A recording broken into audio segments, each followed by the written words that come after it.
Crystal Pepsi, 1992 to 1994. In the early 1990s, PepsiCo made one of its boldest product launches ever with the introduction of Crystal Pepsi, a clear cola that was marketed as the future of soda. At the time, consumers were gravitating toward clear products that seemed pure and healthy, from bottled water to clear detergents. Pepsi seized on the trend, advertising Crystal Pepsi as a caffeine-free, colorless alternative to traditional colas. The rollout in 1992 was massive. Super Bowl ads promoted it as a revolutionary soda, and shelves were stocked nationwide. At first, curiosity drove strong sales. But once people actually tasted it, the enthusiasm dropped. Consumers expected it to taste like Pepsi, but the flavor was slightly altered, lighter, citrusy, and without the caramel bite people associated with cola. The mismatch between the appearance and the taste left customers confused. By 1994, Crystal Pepsi was discontinued across the US,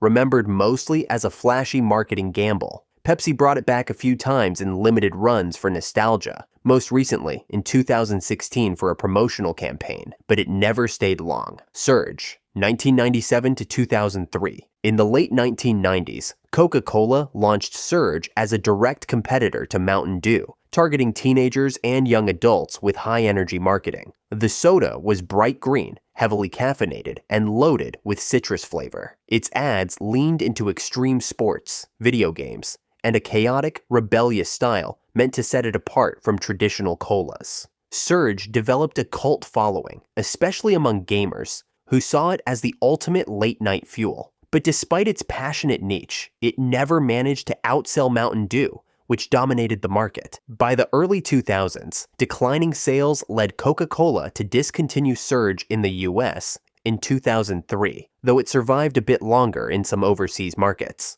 Years later, nostalgia brought it back. In 2014, Coca-Cola re-released Surge exclusively through Amazon in limited quantities, and in 2018, it returned to select convenience stores. Fans embraced the comeback, but it remained a short-run revival rather than a permanent fixture. Vault, 2005 to 2011. After the success of Mountain Dew in the US, Coca-Cola tried several times to create a rival. In 2005, they launched Vault, a citrus-flavored soda positioned as an energy drink hybrid. The marketing tagline was, "Drink Vault and unleash the power of the fully loaded citrus soda." Vault had more caffeine than a typical soft drink, but less than most energy drinks, and Coca-Cola tried to capture both markets at once. Commercials emphasized Vault's dual function, refreshing like a soda, but energizing like an energy drink. It was sold in both bottles and cans,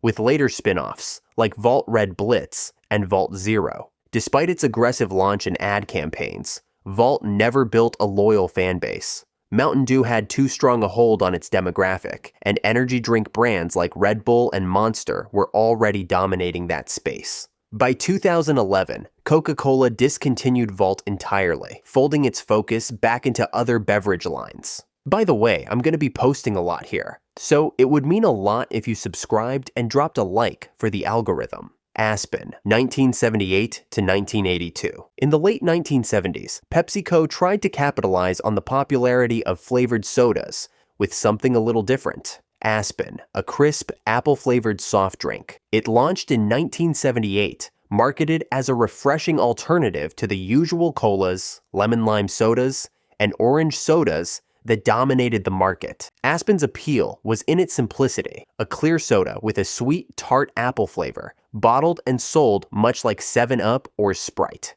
It had its fans, especially among those who liked its unique flavor profile compared to the standard citrus-based sodas. But despite its novelty, Aspen never built a wide following. Apple wasn't a flavor American consumers were used to drinking in soda form, and sales struggled to keep pace with more established brands. By 1982, just 4 years after its debut, Aspen was pulled from shelves. Pepsi later recycled the apple soda concept into another short-lived product, Apple Slice, during the Slice brand's run in the 1980s. 7-Up Gold, 1988. In 1988, the makers of 7-Up decided to experiment with their famously simple lemon-lime soda by introducing a completely different product, 7-Up Gold. Unlike the crisp, clear taste of the original, 7-Up Gold was a spiced amber-colored soda designed to compete directly with colas like Pepsi and Coke. The formula included cinnamon and other spice notes,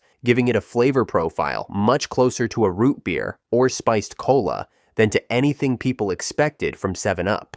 To emphasize the difference, the packaging featured bold gold and black branding that stood in stark contrast to the classic green and white 7-Up look. But the gamble didn't work. Consumers were confused by a cola-like drink carrying the 7-Up name, which had always marketed itself as the Uncola. Sales never took off, and within a year, the product was quietly discontinued. Citra, 1996 to 2004. Coca-Cola launched Citra in the mid-1990s as part of its ongoing effort to build a citrus-flavored soda that could compete with Mountain Dew. Unlike its rivals, however, Citra leaned toward a lighter, grapefruit-style citrus profile, closer to Fresca or Squirt than to the neon, high-caffeine kick of Mountain Dew. Citra was marketed as crisp, refreshing, and slightly tart, with a clear formula that set it apart visually from other citrus sodas. It even developed a small following among people who preferred its cleaner taste to sweeter sodas. Still, it struggled to stand out. Positioned awkwardly between lemon-lime sodas like Sprite and more aggressive citrus sodas like Surge,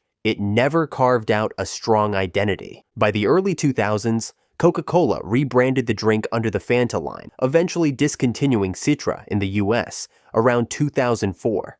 Hubba Bubba soda, 1980s to 1990s. In the late 1980s, the makers of Hubba Bubba bubblegum decided to stretch their brand beyond the candy aisle, literally into the soda aisle. The result was Hubba Bubba soda, a brightly colored, bubblegum-flavored soft drink. The soda was marketed to kids and teens, banking on the popularity of the gum brand. It came in a variety of flavors, including the classic pink bubblegum taste, grape, and cherry. The packaging was just as playful as the gum, with vibrant colors and cartoonish branding designed to stand out on store shelves. But while the idea grabbed attention, the drink itself was polarizing. The bubblegum flavor that worked in chewing gum didn't translate well as a carbonated beverage. Many people found it overwhelmingly sweet and hard to finish, making it more of a novelty than a soda they'd buy again. By the 1990s, Hubba Bubba soda had quietly disappeared from the market. Jasta, 1995 to 1999. In the mid-1990s,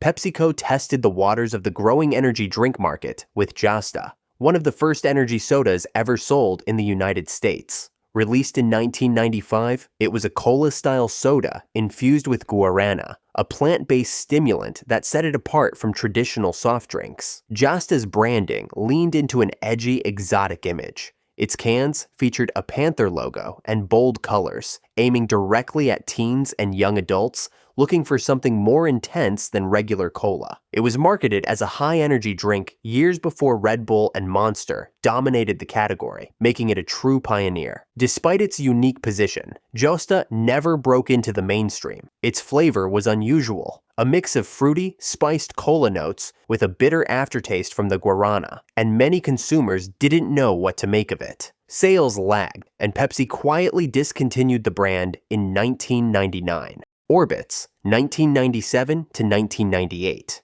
In the late 1990s, clearly Canadian, best known for its flavored sparkling waters, decided to try something radically different. The result was Orbitz, one of the most unusual sodas ever put on store shelves. Orbitz wasn't carbonated like most sodas. Instead, it was a non-fizzy fruit-flavored drink suspended with floating gelatin balls that looked like tiny lava lamp bubbles. Flavors included vanilla orange, blueberry melon strawberry, and raspberry citrus. The bottles themselves had a futuristic design, and the floating beads made the drink look almost otherworldly. Visually, Orbitz was striking and instantly recognizable, but when it came to taste, it didn't hold up. The texture was strange, the flavors were overly sweet, and most consumers tried it once out of curiosity and never bought it again. Orbitz disappeared from shelves in less than 2 years, quietly discontinued in 1998.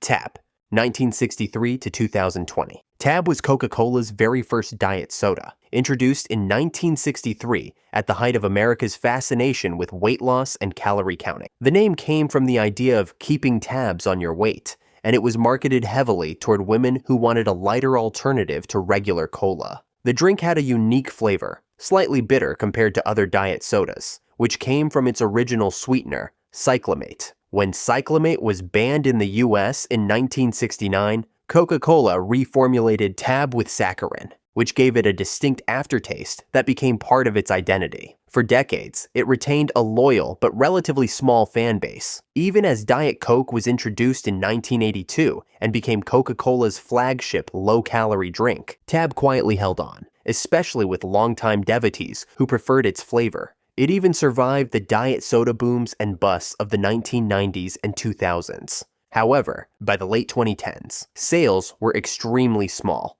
and in 2020, Coca-Cola officially discontinued Tab as part of a product portfolio cleanup. RC Draft Cola, 1990s. In the 1990s, Royal Crown Cola, better known as RC Cola, attempted to carve out a unique space in the soda markets with RC Draft Cola. Unlike standard colas, RC Draft was marketed as a smoother, draft-style soda, meant to replicate the taste of fountain cola poured fresh from a tap. The formula was slightly less carbonated than regular RC Cola, giving it a creamier mouthfeel. Its packaging also stood out. It was often sold in glass bottles with a more premium look, appealing to cola fans who wanted something a little different from mainstream Coke or Pepsi. Despite its distinct identity, RC Draft Cola never reached mass market success. Distribution was limited, marketing was small compared to the giants of the soda industry, and most casual drinkers stuck with the bigger names. It developed a small but loyal following before fading from shelves by the late 1990s.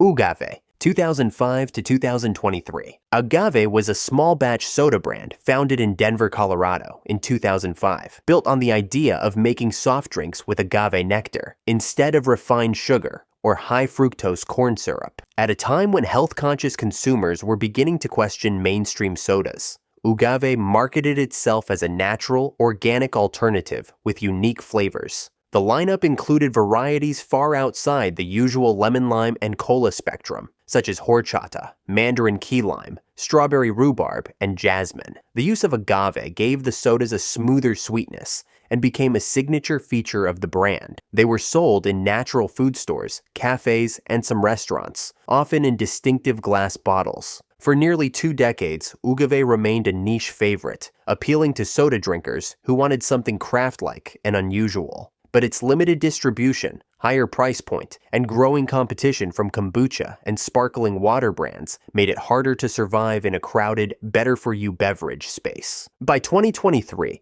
Agave had quietly disappeared from the market. Beverly, 1969 to 2009. Beverly was one of Coca-Cola's most unusual sodas, created in 1969 for the Italian market. Unlike the sweet, refreshing flavors most sodas chase, Beverly was designed as a bitter aperitif-style drink, meant to be consumed before meals to stimulate the appetite. Its flavor came from bittering agents similar to those found in traditional Italian digestives. For Italians familiar with bitter aperitifs, Beverly wasn't as strange. But for anyone expecting a typical Coca-Cola product, it was shocking. Tourists who encountered it in Italy, and later at tasting stations in the World of Coca-Cola Museum in Atlanta and at Epcot's Club Cool in Disney World, often described it as overwhelmingly bitter, medicinal, or even undrinkable. Although Beverly developed a cult following among those who appreciated its sharp flavor, it was far too polarizing to succeed as a mainstream soda. Coca-Cola discontinued it in 2009, though it remains available for sampling at Coca-Cola tasting attractions, where it's become a kind of dare drink among visitors. Grapette, 1939 to 1975. Grapette was once one of the most popular grape sodas in America, with a history that stretched back to the late 1930s. It was created in Camden, Arkansas, by Benjamin Fuchs, a businessman who wanted to make a grape soda that actually tasted like grapes, something competitors at the time struggled with. Launched in 1939, Grapette was instantly recognizable for its bright purple color, sweet flavor, and distinctive glass bottles with Grapette embossed on the side. The soda quickly spread across the South and Midwest, developing a loyal fan base that loved its strong fruit taste. Its catchy slogan, "Thirsty or not, drink Grapette," helped push it into national markets. But Grapette's fortunes began to decline after the brand was sold to a larger company in the 1970s. Distribution weakened, and by 1975, Grapette disappeared from US shelves. Interestingly, the brand lived on internationally, especially in Central America, where it remained a Coca-Cola licensed product for decades. New Coke, 1985 to 1992.